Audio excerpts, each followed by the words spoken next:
இந்த ஒரு சிறப்பான நிகழ்வுக்கு வந்து என்னை அழைப்பு கொடுத்த இருவருக்கும் இவங்களை எப்படி எனக்கு அறிமுகம் 2 பேரும் நன்றி தெரிவித்துக் கொள்கிறேன். மீண்டும் நம்முடைய டாக்டர் கத்து இப்பதான் நம்மளுக்கு அறிமுகமாச்சு. சார் வந்து ரொம்ப பெரிய லெவல்ல இருந்திருக்காருன்னு இப்பதான் நமக்கு தெரிஞ்சது. சிறைச்சாலை இதுக்காக எம்ஜிஆர் இந்த சிறைச்சாலை போட்டாரு. கண்டக்டர் மாணவர்களுடைய போராட்டத்துக்கு எம்ஜிஆர் என்னை அழைச்சி அது என்னன்னு பாருங்க. அது கேட்க நேரத்தில் எம்ஜிஆரோட ஒரு கை கொடுக்குற அளவுக்கு இருந்தோம்.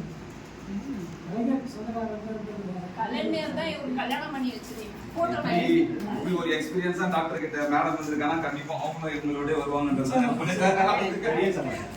கண்டிப்பா. சார் வந்து அண்ணன் 2 பேருமே அறிமுகமானது வந்து சர்ச்சில் தான். நம்ம சர்ச்சுக்கு வந்து அடிக்கடி மெசேஜ் கொடுத்து வருவாங்க. உண்மையா அவங்கள பத்தி சொல்ல போனா ஓப்பனா பேசுவாங்க. பைபிள்ல இருக்கிறது சில பேருக்கு வந்து மெசேஜ் கொடுக்குற இடத்துல சர்ச்சில் வந்து மெசேஜ் கூடும்போது சர்ச்சுக்கு ஏற்ற மாதிரி மெசேஜ் கொடுப்பாங்க. ஆனா இவங்க அப்படி கிடையாது. அவங்க இந்த லெஃப்ட்டும் பார்க்க மாட்டாங்க, ரைட்டும் பார்க்க மாட்டாங்க. பைபிள் என்ன இருக்கோ அப்படியே ஓப்பனா சொல்லிட்டு போயிடுவாங்க. யார் என்ன ரெண்டாவது அது வர மெசேஜ்ல சொல்லியிருக்காரு நிறைய முறை.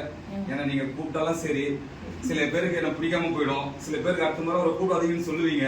பரவாயில்ல, நான் அதை பத்தி வருத்தப்படல. ஆனா நான் பைபிள்ல என்ன இருக்கோ அதை நான் ஓப்பனா சொல்லணும்னு அந்த வேர்டு வந்து எனக்கு இன்னும் மறக்கல. அது இப்ப சொல்லாது, கிட்டத்தட்ட ஒரு 5 years பேக் இருக்கும்னு நினைக்கிறேன். அப்ப சொன்னதுதான் இது மூலியமா தான் எனக்கு அறிமுகமாச்சு.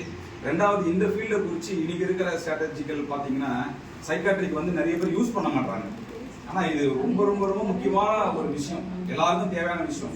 சில பேர் என்ன நினச்சிக்கிறாங்கன்னா சைக்காட்ரிக்னா மென்டல் தான் அங்கே போவாங்க, அதாவது வந்து பைத்தியமாக இருக்கிறவங்க. அப்படி கிடையாது. இன்னைக்கு எல்லாருக்கும் சைக்காட்ரிக்ன்றது எல்லாருக்கும் ஒரு மெயின் ரோலாக தான் இருக்கு லைஃப்ல. ஏன்னு கேட்டீங்கன்னா இப்போ லேட்டஸ்டாக அந்த ஒரு ஆக்டரோட மகளோட இறந்துட்டாங்க. இவங்களுக்குலாம் அந்த சைக்காட்ரிக்கால பிரச்சனை தான்.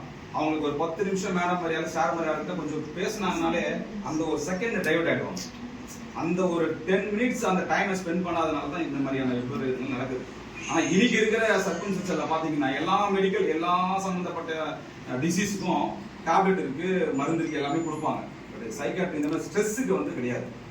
அது இந்த மாதிரி டாக்டர்ஸ் ஆமா, அதுல மருந்து மாத்திரை எல்லாம் குணப்படுத்த முடியாது எனக்கு தெரிஞ்ச வரைக்கும். அதில் நம்ம போயிட்டு இந்த மாதிரி ஒரு டாக்டர் நம்ம சந்திச்சு அவங்க கிட்ட ஒரு 10 நிமிஷம் ஒரு 1/2 hour அவங்க சொல்ற அவங்க கிட்ட பேசினாலே நமக்கு மைண்ட் ஃப்ரீ ஆயிடும். அது வந்து எங்கேயுமே மருந்து கிடையாது. மருந்து இன்னும் அதெல்லாம் கண்டுபிடிக்கவும் முடியாது. அப்போ இந்த மாதிரி டாக்டர்ஸ் எல்லாம் இருக்கிறாங்கன்றத வந்து நம்ம இன்னும் டெவலப்மெண்ட் நிறைய பேர் தெரியல. முக்கியமா லா ஃபீல்ட்ல அது முக்கியமா வேணும். இப்போ நம்ம சப்போஸ் ஹஸ்பண்ட் ஒய்ஃப்குள்ள பிரச்சனை வந்ததுன்னா சில இடத்துல மீடியேஷன்ஸ் எல்லாம் வந்து நீங்க ஒரு நல்ல சைக்காட்ரிக் டாக்டர் பாருங்க. அதனால அவங்க 2 பேரும் மென்டல் கிடையாது. அவங்களுடைய இஷ்யூஸ்னா இருக்குன்னா பிரச்சனை ப்ராப்ளம்ஸ் என்ன அதை சால்வ் பண்ணக்கூடிய இடத்துல அந்த சைக்காட்ரிக் டாக்டர்ஸ் இருக்காங்க. அந்த மாதிரி மேடம் இருக்கிறதுனால எங்களுக்கு ரொம்ப யூஸ் தான். கண்டிப்பா இந்த லா ஃபீல்டில் என்னை அழைச்சதுக்கு மீண்டும் ஒரு முறை நன்றி சொல்லிக்கிறேன். 2 பேருக்கு கங்க்ராச்சுலேஷன், வாழ்த்துக்கள்.